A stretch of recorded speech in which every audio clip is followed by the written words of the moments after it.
కాకినాడ జిల్లా పిఠాపురంలో cordon search operation 43 ద్విచక్ర వాహనాలు 15 లీటర్ల నాటు సారా సీజ్ కేసులు నమోదు చేశారు.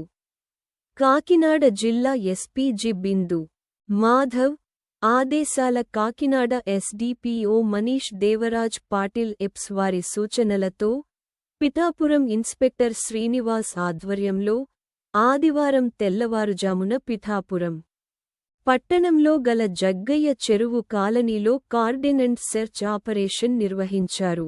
కార్డెన్ సెర్చ్లో రికార్డు లేని 43 మోటార్ సైకిల్స్ను గుర్తించి పోలీస్ స్టేషన్కు తరలించారు. 15 లీటర్ల నాటు సారాను గుర్తించి సీజ్ చేసి కేసులు నమోదు చేశారు.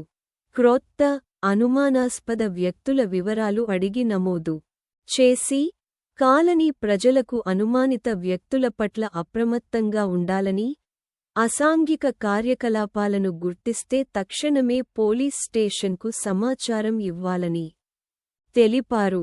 ఈ కార్డెన్ సర్చ్ ఆపరేషన్లో Pithapuram C. Manikumar, Pithapuram rural C. John Basha, Gollaprolu C. Ramakrishna, U. Kothapalli C. Venkatesh, circle మరియు స్టేషన్ సిబ్బంది, క్యూఆర్టీ టీమ్స్ సిబ్బంది పాల్గొన్నారు.